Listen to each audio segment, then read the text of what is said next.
Welcome to the Grayzone. It's Max Blumenthal. I'm here with my friend, a good friend of the Grayzone, Tommy Becker, who is a human rights lawyer and a freelance journalist on the Conscience Flotilla, which is the second wave after the Flotilla was intercepted just off the shores of the besieged Gaza Strip. Tommy, why did you join this flotilla and what is the strategy here? Well, hey Max, good to see you again. For me, I'm the boat that we're on, the Conscience, is made up of principally journalists and doctors. So, as we know, there's a shortage of all that in Gaza right now, and in fact, it's been the worst war ever recorded in terms of killings of journalists and aid workers and medics. So, part of this is that we're going to one draw attention to this egregious war, this unprecedented genocide. But also to do our work, to arrive, to deliver medical supplies, to give medical help, to cover what's happening on the ground. This has been an all-out blackout on any press entering, really. Our boat specifically has that mandate, but there are other boats where everyone's dropping off humanitarian aid, and so part of it's to get aid to folks. The other part is to document what's happening and help in the hospitals where they're just a disaster, as you know. Yeah. Well, the Israelis say that these boats are not carrying aid. Is that the case? And what's the broader kind of PR strategy here? You mean in terms of the Israeli PR strategy or of the flotilla? Of the flotilla, I mean, let's just say the boats aren't able to carry enough aid to feed a population that has been starved. I mean, isn't there another broader objective here? Yeah, so well, first I'll say that we certainly have supplies. I'm looking at them now. We have a bunch of medicine, food, etc., waters as well. So we're certainly bringing supplies, and the other boats that we're familiar with are also bringing supplies. But it's not, as you're mentioning, there's unfortunately the 50 boats, the 40, nearly 50 that arrived, and then the dozen or so that are with us. It's not going to be enough to feed all of Gaza uh, permanently. Obviously in the short term, we hope that this is helpful, but it's also to draw attention to this completely illegal blockade in this completely illegal occupation and the illegal genocide that's happening. You know, Basically, folks in Gaza have been walled off for a decade and a half more now, without really any access to the outside world. And so we're trying to break the siege, as they say, to get in as journalists, but also to break apart this space that has been, the world's largest outdoor prison ever seen. So partially, this is legitimately to bring aid and to do our work, but certainly it's to draw attention to these egregious rights abuses that a lot of countries, particularly in the global north, are ignoring or facilitating in the case of the United States and others. And so how is this flotilla organized? It seems to me like the largest one, and there's this conveyor belt effect where the Sumud was intercepted and now there are more boats coming. Uh, just talk about the process that you went through to join it. Well, it's interesting because on the one hand, they're really well organized in terms of like there's collaboration between all the boats. There's collaboration between the Global Sumud and the Freedom Flotilla and the Thousand Marlanes. They're all kind of connecting, but there's an organicness to it in the sense that Thousand Madeleines. Marlene is a person that works with Spanish. A lot of it's organic. I don't know if you've seen that there was about 45 boats that left Turkey after they captured the boats that had arrived near Gaza, and they left into the Mediterranean Sea. It's not clear whether they're going to go all the way to Gaza yet, or if it's just a show. But I think, a lot of these boats just came pretty organically because they're just fed up with what's happening. I mean, international systems are not working. The usual things you go to, the United Nations, International Court of Justice, the ICC, people have followed the rules and done that, and it's not working. I mean, there's an ICC warrant out for Netanyahu. ICAJ has ruled that there was an occupation, is an occupation. and is considering the case of genocide, thinks there's a real possibility. The United Nations has said there's a genocide, and it hasn't stopped. So a lot of civil society feels we have an obligation to do this.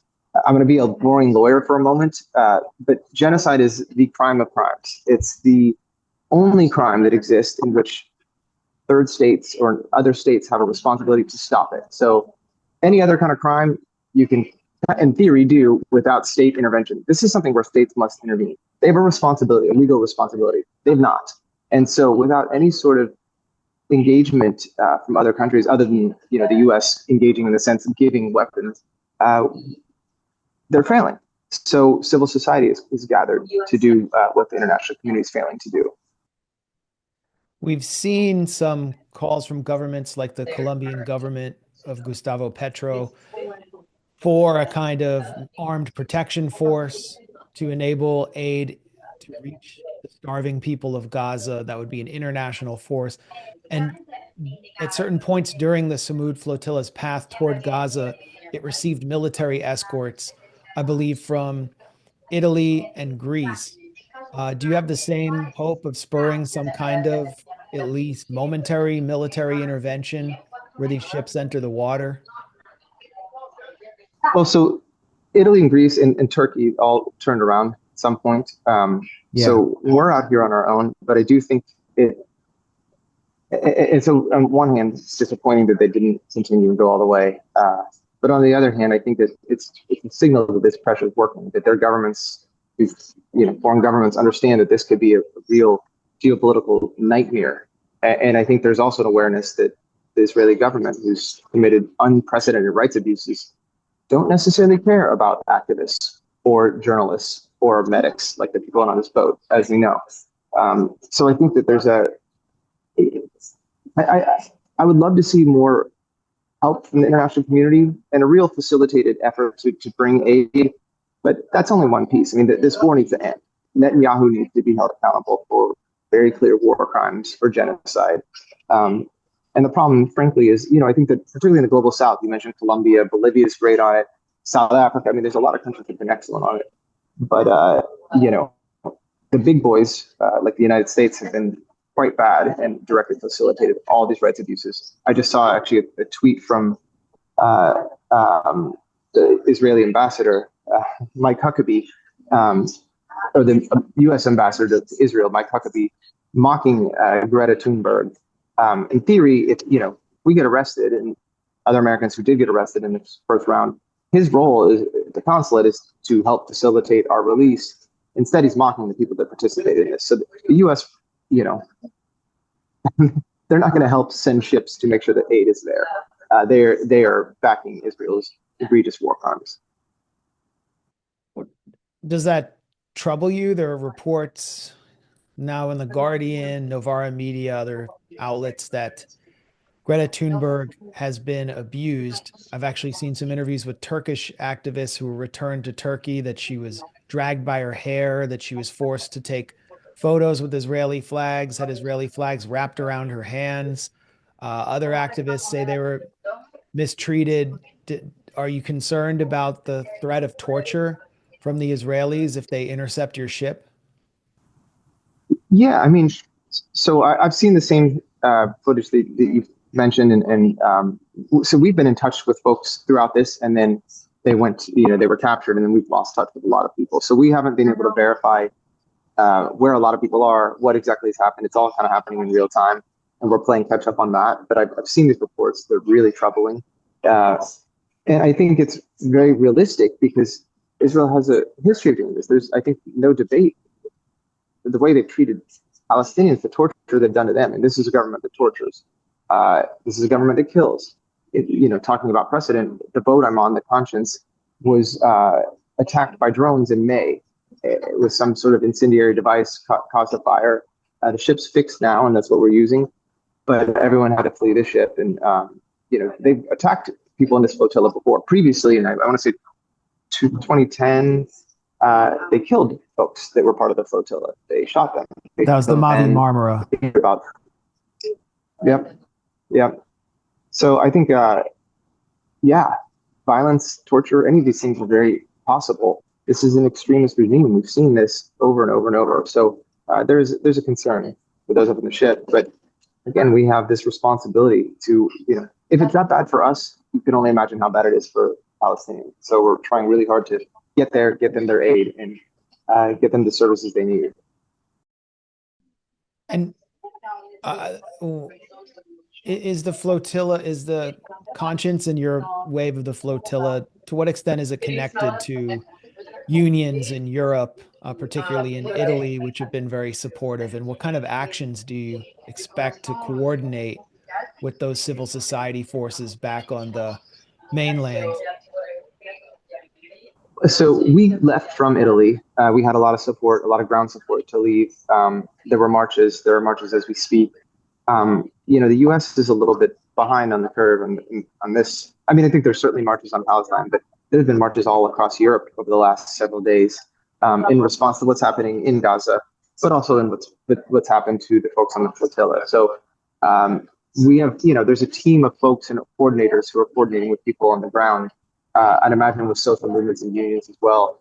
I'm kind of, there's almost, I wouldn't say a firewall, but some of us have come on this as journalists to document what's happening, or medics. So, and then there's others that are the organizers that are doing, collaborating with others. We've kind of come as, impartial. We've come to do our job. We've come to just document what's happening. We've come to offer medical attention to people that need it. So a lot of the organizational stuff is not with the majority of us on here, because we're here as this is transporting us to Gaza to do our work.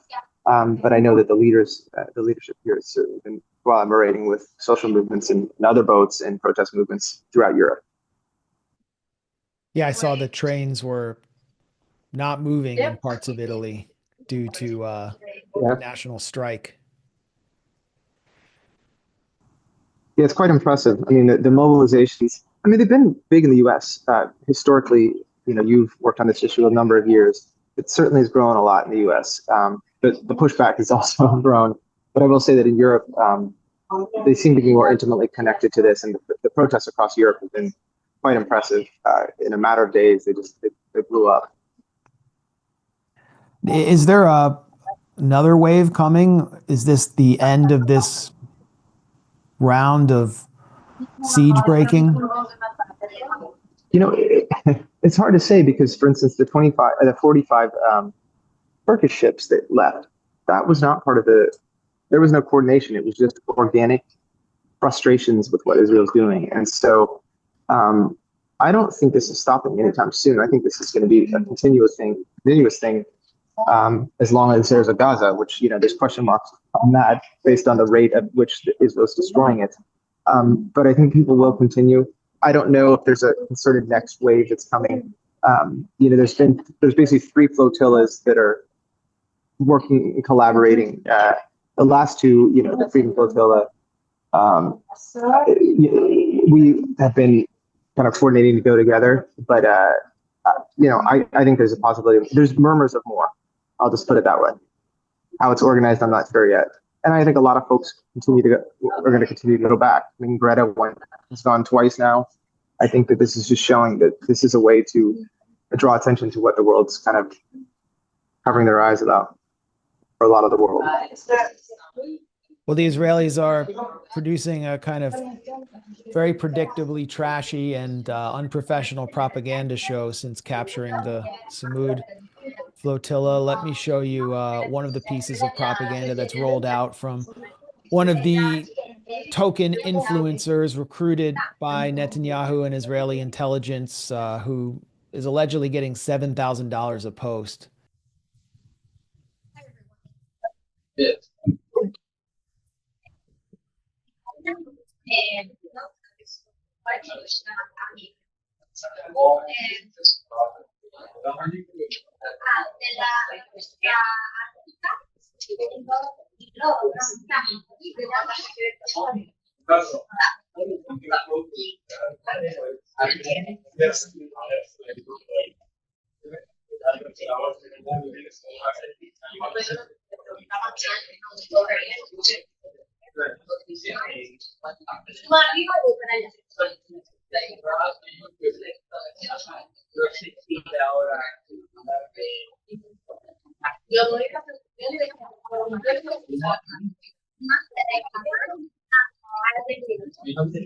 cut out that part. We'll edit that out. That's why we're not live.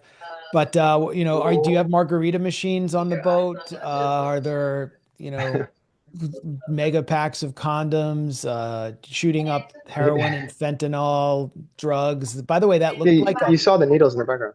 yeah, I can see all the, you know, it looks like a street corner in Vancouver out there. No, I mean, like, I I don't even know if that was one of the boats on the Sumud Flotilla. It looked just like they chose any random boat. And then you could actually see the orange juice next to the supposed margarita machine had was an Israeli brand with a Hebrew logo. So they were like not even, they were too stupid to Yes. even try to get, you know, an Italian brand in there or something. It was just, Yeah. but I mean, is there, but what's your response to that? And are you guys just like partying at sea? Obviously, the video is absurd to the point of quite funny. Honestly, it's pretty funny to watch. No, we certainly don't have a margarita machine or condoms sitting around. There's no alcohol on this ship.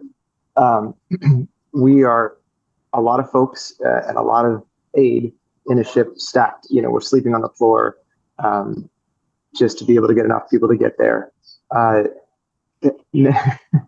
no margarita machine, to the dismay of many, I suppose. So, Tommy, I know you as a human rights lawyer who helped hold accountable the neoliberal former Bolivian president, Goni Sanchez de Losada, who oversaw a massacre of Bolivian citizens who were rebelling after Bolivia attempted to privatize and sell off its own water. And we met Mm. under the coup regime of Janine Áñez in Bolivia. You were a pretty high level opponent, and you remain connected to the social movements in Bolivia, which just suffered a terrible blow with the defeat of the left-wing coalition after the kind of breakup between Evo Morales, former Bolivian president, and Luis Arce, also former Mhm. president. Um, how do you see your work in Bolivia connected to the flotilla and to Gaza? What about your work in Bolivia and elsewhere has inspired you to join this flotilla? Well, on the one hand, first of all, I'm actually reporting for some outlets in Bolivia, so my role here, this trip is very much as a journalist. Obviously, it's through the framework of human rights law. Can't shed that piece of it. But you know, you see these parallels between, you know, and Bolivia is the most indigenous country in the Americas, and exploitation by those in power and just complete domination. That switched, as you mentioned, you know, with Evo Morales, and a lot of that's turned around, but there's still kind of this group that controls a lot of what's happening in the country. And there's parallels to, you know, Israel in the way in which they control Palestinians in the West Bank and certainly in Gaza. I'd say that, you know, the colonial project in Israel uh, matches in many ways the project, you know, from centuries ago when the Spanish came into South America. Um, you know, it's in simplest terms, I could say it's all this legal stuff, but it's just what's drawn me to is I'm a human. I just I can't see more videos of kids being, you know, without legs, seeing moms trying to get food for their kids and shot in humanitarian aid lines. The landscape of Gaza, which looks like a Mad Max movie, knowing that there was a hospital there and a school there and family homes there, and just seeing it. I think most of the world is just feels a desperation to do something, feels that this has gotten worse than anyone could have imagined.